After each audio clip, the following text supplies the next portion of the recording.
I guess on the 13th we went out to sea to escort a Norwegian freighter into Pearl. When we got to where she wasn't there. She'd already been torpedoed.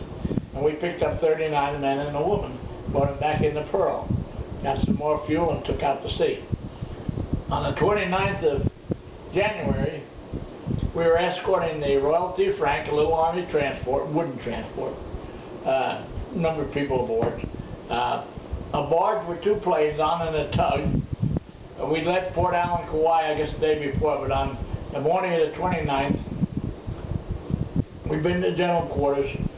We secured the general quarters, and as I left, I was back on the gun by this time.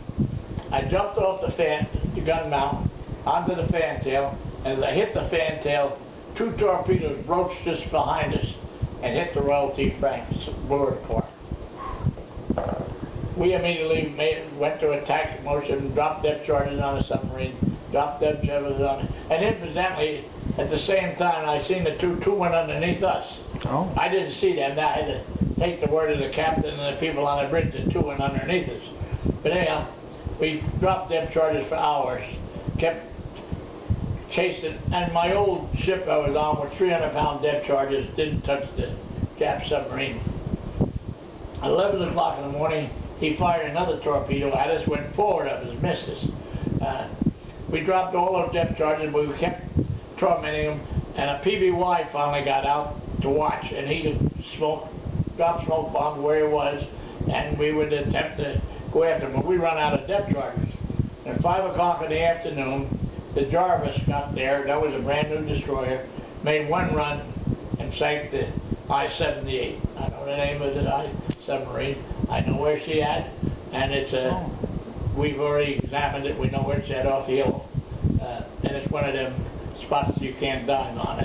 That's a monument, a Japanese monument. Right. So so after the war was over, I went aboard the USS Rockingham out of Oakland Army Base. I went aboard the USS Rockingham, February of '46. Took a bunch of supplies out to Bikini. Well, so I made 6 trips between Bikini and San Francisco and the Bay Area till June, and on 25th of June I was at Bikini when the first A-bomb test was over, and we had the German battleship, cruiser Prince Eugen, the Pensacola, the Goya Jap battleship, Nevada Jap our battleship, Yokohama cruiser. I can name a few of them. 10 miles out to sea when the bomb went off. I watched it all. Came back in that same day. Was back in by noontime. Back in the harbor by noontime. Anchored. I had 32 boats on the LCVTs to transfer. We had to cruise off the Pensacola, the Prince Eugen, and the Yokohama. I was on an APA with a big transport. So we had the cruise of the Prince Eugen, the Pensacola, and the Yokohama aboard. So we put them in boats and took them back aboard their ships. We did that back and forth. I think we stayed there, took a trip to Honolulu and back before the 25th of July. On the 25th of July, I watched the second bomb go up undersea. I watched the Saratoga sink. I was kind of heartsick. I've been running at Saratoga during the war a number of times. Seen her get hit once. Oh, that was it. So that was my trip to the A-bombs. But you want another story? I got to tell you another story. Absolutely, yeah. This is a good story. Sure. Sometime during the summer of '41, we were towing targets for the battleships. Now, that was routine, and the battleships were firing from quite a distance away. We could see the shells coming. But one of the shells broke the tow line on the target. Well, we ordered in, and I'm still boat engineer, we ordered into the whaleboat to go back and get out on that sled and get that thing all done together. And Joe Shea is the coxswain. Joe still was alive, and I'm now worried that he might have passed away, but I haven't heard from him. But Joe and I, he was the coxswain, I was boat engineer. When we got out to the boat, out to the sled, well, long ground swells outside of Hawaii. And when we got to the sled, we're coming up on the boat, and the groundswell lifted us up, and it looked like we were going to sail right into the deck of the sled. And he's yelling, "Back her down, Switzy, back it down," because I'm running in reverse and for everything we got to keep from hitting the sled. Well, there wasn't much. I never thought much of it. But a few years ago, and within the last 10, Joe talked to me on the phone one day, and "Hey, Switzy," he said, "do you ever have any flashbacks about the Trever?" I said, "Yeah, I have my days." He said, "I do too." I said, "What's yours, Joe?" He said, "I'll tell you. I remember that sled, and I keep yelling, wake up yelling, 'Back her down, Switzy, back her down.'" He's heard that too, have you not? That's to be the worst thing I can remember. He said, "I was scared to death we were going to land right up on that sled, and I'm yelling, 'Back her down, Switzy, back her down.'"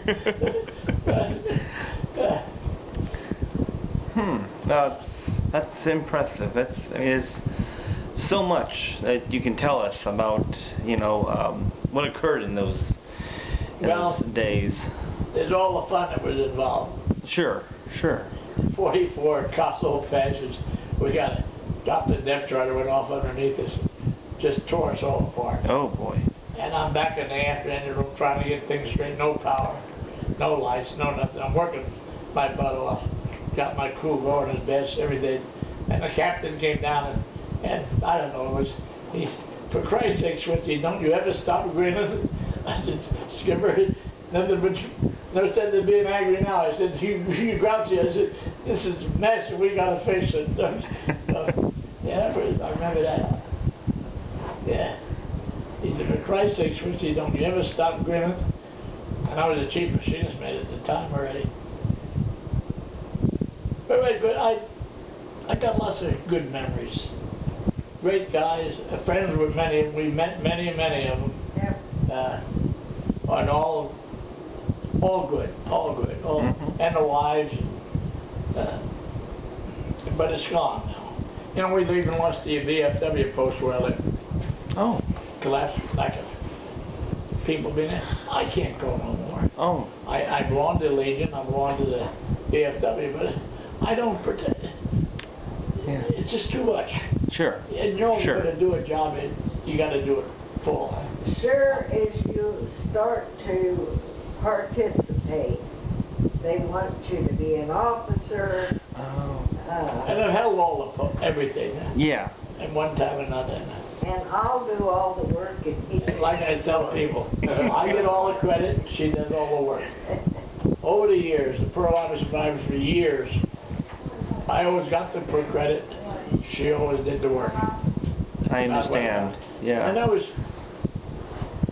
90% of organizations, no matter what they are, the Saints Club, the Rotarians, you'll find that the men are there and the women in back of them doing all the scheduling, making sure they get dressed, and making sure they meet their obligations, pay their dues or whatever, done by the women, yeah.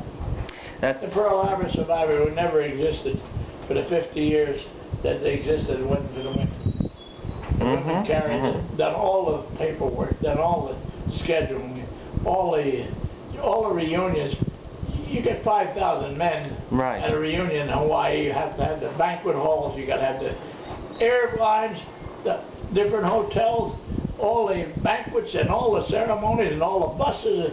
It's a massive job. It is a massive job. Yeah. We even offered to do it in Fredericksburg, Texas, in 2011, but they didn't. Nobody else wanted to go along. But Lil and I would have helped.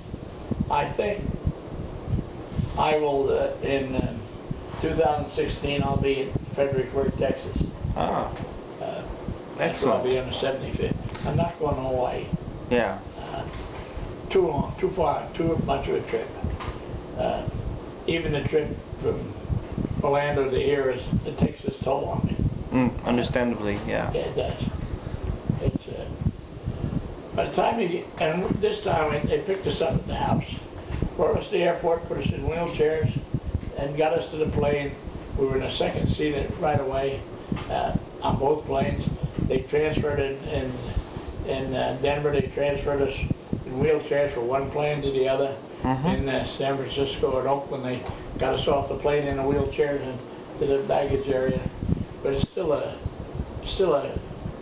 job. It's tough. It wears you out. Long day. Oh yes, yeah. Long day. Long day. It is, yeah. It is. Yeah, it's a long day. A lot involved. Yeah. Hi, kid. Hey. But she's been in Hawaii with I don't know how many times, 20 times or more, with us as a little kid. She knew many of the Pearl Harbor survivors. She cut her teeth on Pearl Harbor survivors. Yeah. There a couple of years ago, George Anderson, he lives up here in the mountains. What's the name of the town? Angels Camp. Angels Camp?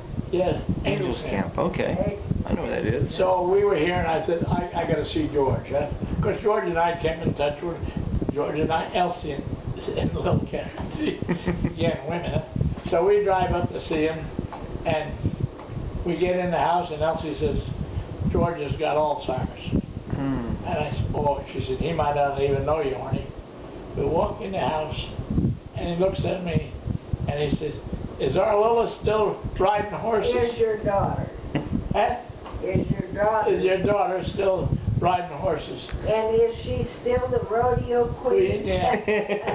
And that was the only time I think he ever had any idea who we were. Well. Yeah, We went out to dinner with him, and he talked about anything with us. But George is dead now, so is Elsie. Now we got a letter from her daughter saying that Elsie had passed away. And all the people here in California. Chapter 10, which we organized, and I was the first president. We had over 60 members. I think Fernandez in Stockton is the only one left. All the rest are gone. And you knew a lot of them. I know almost all of them. Yeah. And then on the chapter, then I went to chapter 26 in the mountains. I was president there, and they're all gone. Yeah. Yeah, they're all gone. And where I'm at, you might say they're all gone. There was 40 or more when I got to Florida, and now there's only 5 or less, and I'm the only one that's out. Pat's don't know where he's at, and he's in a assisted living with his wife, and Joe Brooks is in a rest home, and he's helpless. Troy and Libby they moved their daughter moved them up to North Carolina to take care of them. Troy was on to St. Louis, and he was getting pretty pitiful, Troy, toward the end. And Anzalone, Tony Anzalone, he's been in a rest home for 10 years or more. Yeah. He's alive, that's about all you can say. He wouldn't know me from Adam. So I get a lot of calls. I just did the same thing early this month with the Exchange Club in Vero. Oh. Yeah. I've done it December 7th in Fredericksburg. I've done it December 7th in Vero a couple of times. I was a speaker at Veterans Day in Memorial Island in Vero on 2000 and 2001. I'm part of the program. I'm Veterans Council in Vero, and we're handing out programs. Yeah. That's what our job that day was. About 10 minutes before the ceremonies was about to start, they come running up to me and said, Arnie, Mr. Smith has had a heart attack. Can you fill him? So 2001, I was a speaker at Veterans Day, and of course, right after 2011, the bombing banned 10 minutes, no papers, nothing to write down. I had to give a speech.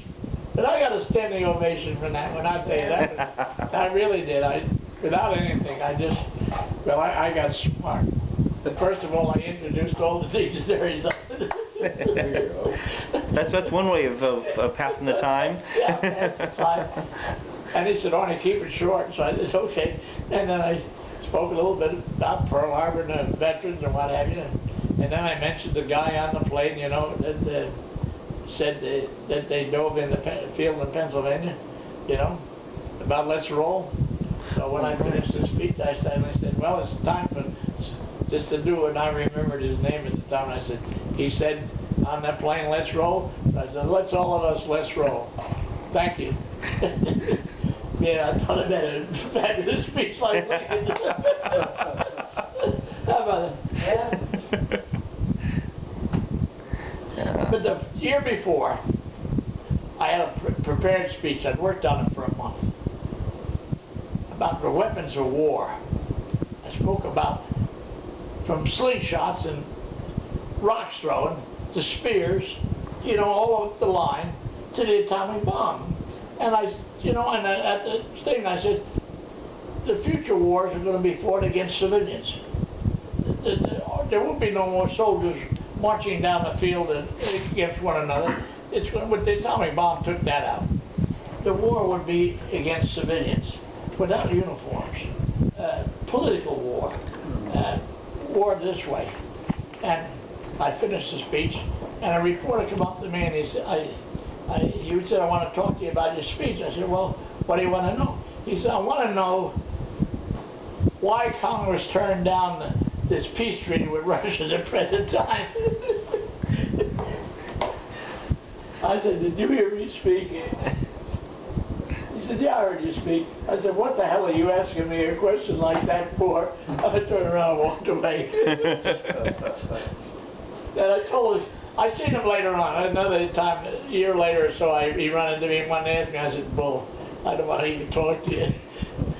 I came out of the Veterans Council meeting and we were having a lot of arguments about something. And he wanted to know what my opinion was. I said, I don't want to talk to you. I said, you know what's going on. But after I spent 10 minutes talking about weapons of war, he had the first question, why did Congress turn down that peace treaty with Russia? What the hell are you wanting? He wasn't paying attention. Ask him. Yeah. Well, he wasn't, obviously the reporter wasn't paying attention to your speech. Yeah.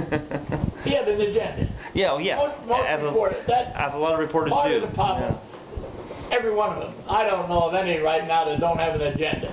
They all have an agenda. And that's bad.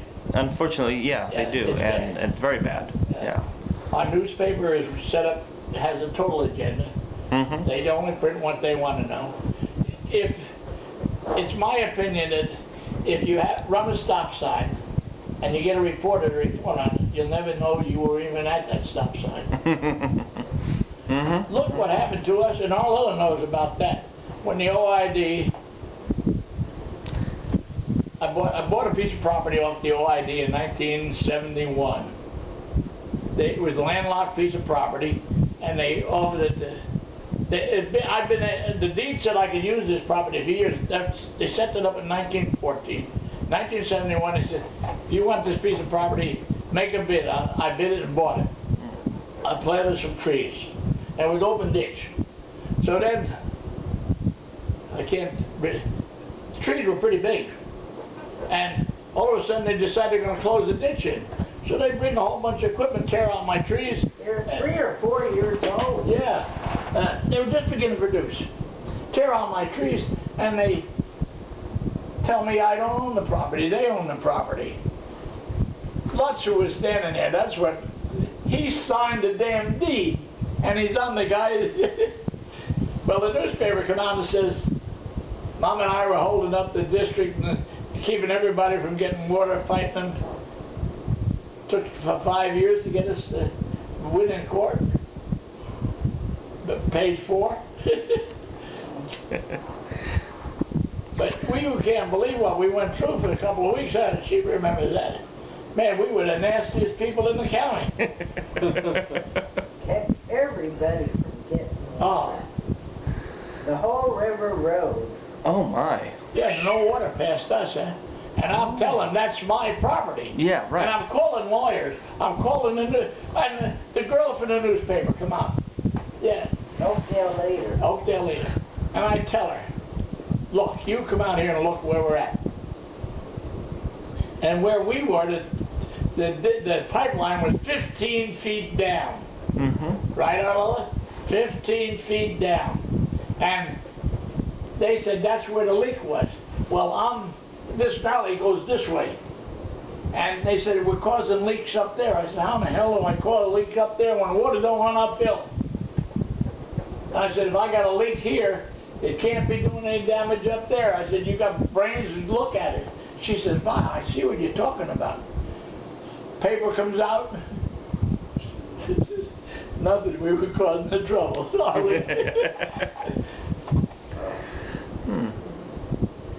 Another time I gave an interview. Oh, okay.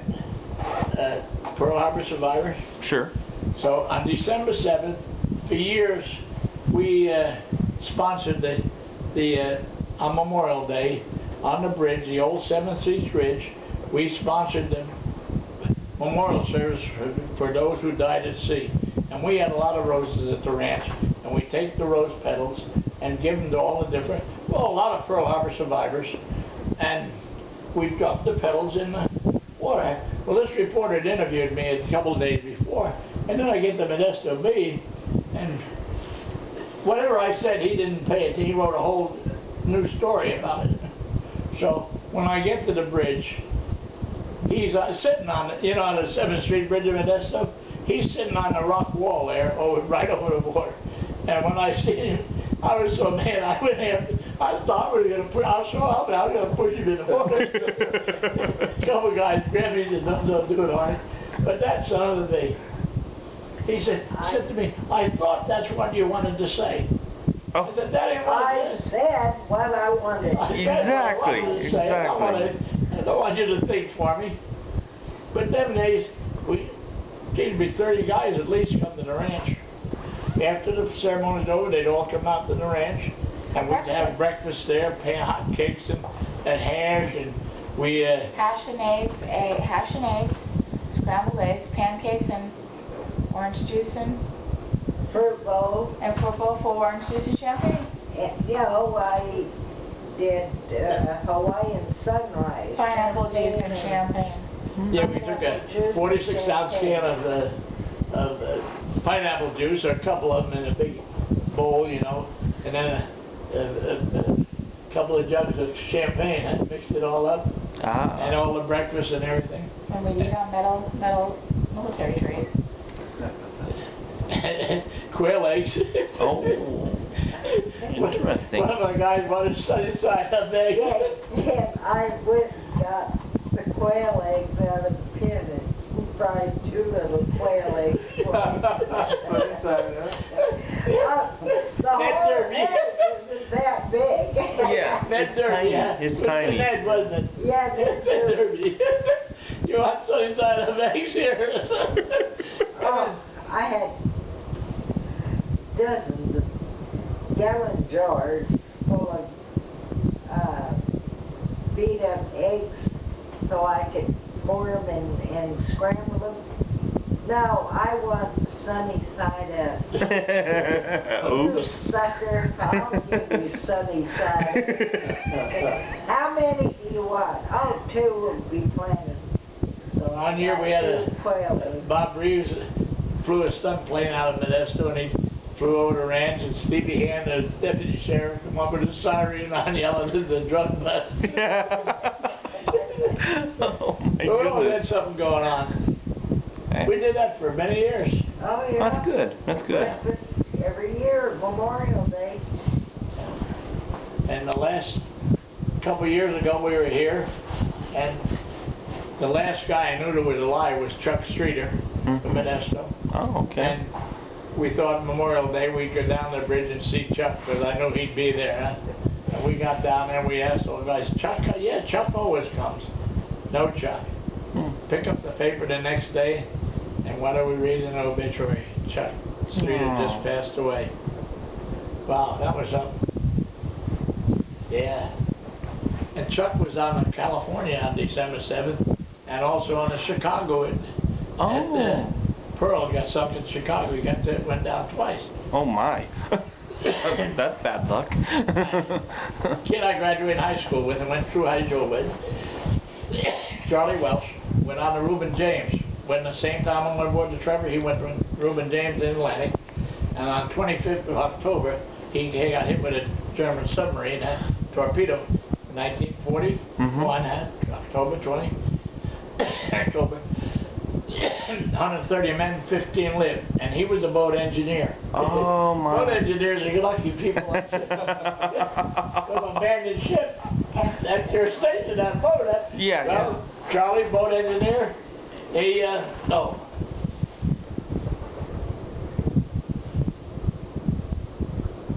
Charlie, the only guys that lived was the guys that got in the boat. The other 115 died in the water, cold. Died. Charlie told me that as soon as they hit the water, they were gone. Right. Water was just above freezing, huh? Yeah, they didn't have time. As soon as they hit the water, they were dead. Yeah. So, I run into Charlie in late in '42. I got sent back to, I came back to the States, went to diesel school, was going to put a ship in commission in Mayor Island, got to Mayor Island, and my barracks was up near the hospital, and who did I run into but Charlie? Charlie had just got some kind of hammock alongside the Yorktown. Right. And the time I was in the barracks waiting for the steel to go in commission, the Brennan to go in commission, I visited with Charlie, and he was still in the hospital when I left. Then I went out in the Pacific, and I went around to the East Coast, got rid of that ship, and I went up to Boston, put the steel in commission, and they were putting the Sigourney in commission, and good ship. Later on, I was in the Pacific, and I seen his brother, Willie, and I said, "Where's Charlie?" He's on a Sigourney, and we'd seen the Sigourney a couple times, so the next time I seen the Sigourney, I called over, and sure enough, Charlie was there, so I went over to visit Charlie.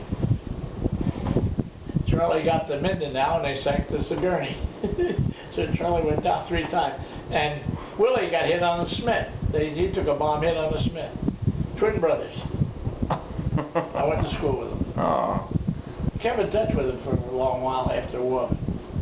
Then finally lost track. But I used to write a lot of letters. Mama, we visited a lot of them, and they visited us. I always did good rapport with the guys I was shipmates with. Mama, what did Paul Captain tell you? That they had a broken line or something on Yeah, the ship. we got bad damage. He said, you know, we were so mad we could have killed him.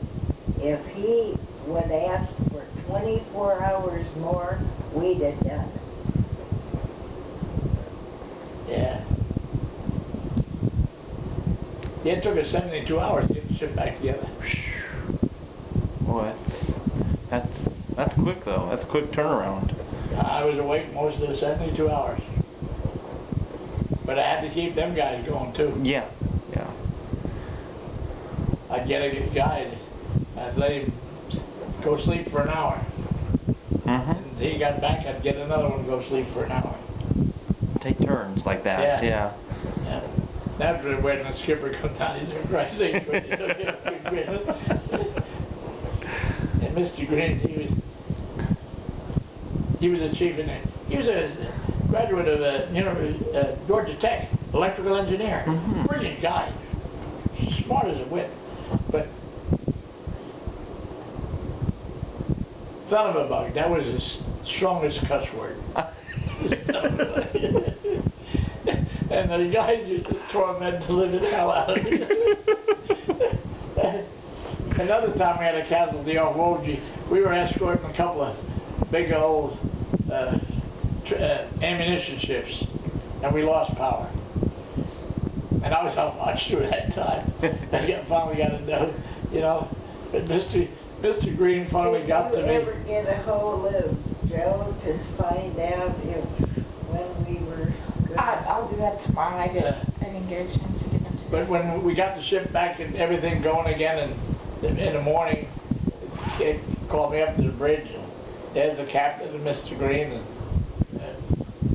the captain said, "Switchy, you did a good job, thank you," and all this. I said, "I knew we were down there, I knew you had it underneath." Because sometimes they'd call you and you couldn't answer them. Right. It's too busy doing something, you couldn't get loose. So he was calling her bridge, I didn't answer him, huh? So anyhow, a couple of years later, we're in Colorado Springs, huh? Yeah. And Mr. Lorenz and Mr. Green's there, the captain's dead, so he's died.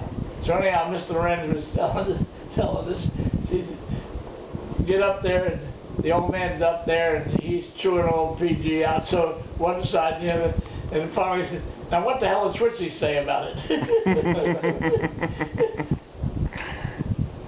Mr. Lorenz is still alive too. Huh. Yeah, he's so few of them that they're. Green is dead, chief engineer. Him and I served. Green died about 10, 12 years ago. Yeah. Oh. But we visited him at his home in Texas. We spent a couple of days there with Bobby Horch. 3 or 4. Yeah. Brandon, Texas. Home of Bluebell ice cream. Oh, beautiful, beautiful. He had a ranch there. Had a bunch of cows. Okay. Homestead. Yeah. And homestead in the 70s. And they had a big oak tree to where was the cemetery. And the family was all buried, kids and everything was buried underneath that oak tree. Oh, wow. That's impressive. Yeah. Okay, well. Well, 10:30, they're gonna get ready to get out of here. Yeah, I guess it's getting late. Gotta wrap this up. That damn thing. Joe, did I warn you? But I just wanted to have one quick question.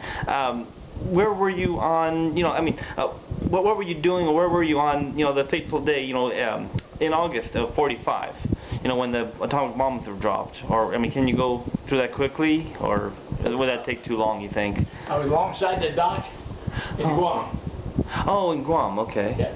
I had been to Northfield. Mr. Green, my chief engineer, one of his classmates was firing a 29 out of Anderson Field. And I had been up and got a tour of the B-29, and I was trying to get him to give me a ride up over Tokyo. But he had told us, when we were up there, he said, the war will be over in 10 days. Oh.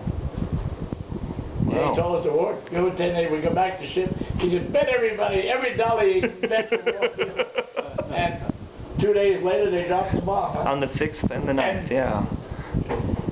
They dropped the bomb that morning, and that night I went up to Anderson Field, and I seen the first pictures that they had taken that very same day. Oh, wow.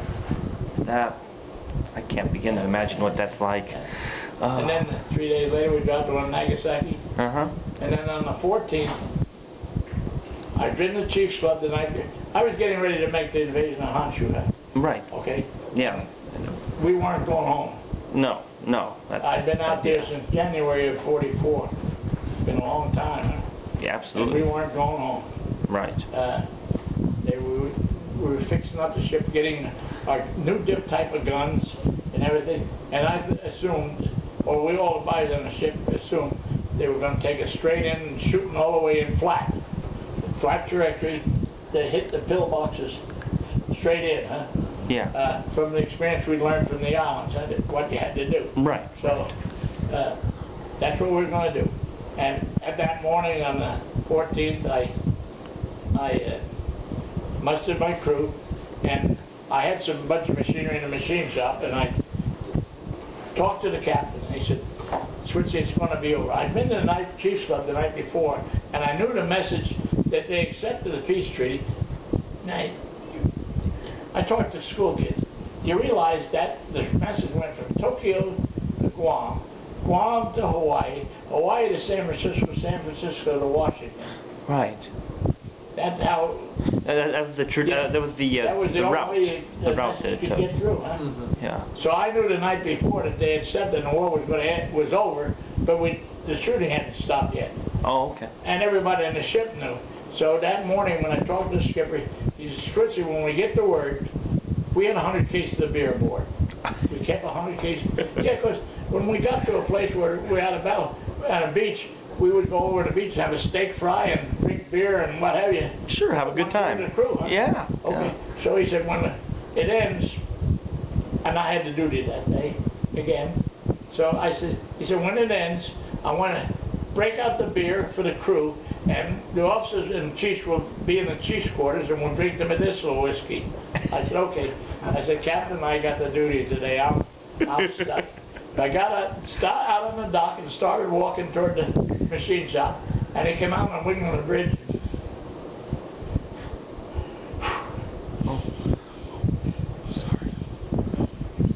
He yelled, hey, Switzy, we're going home.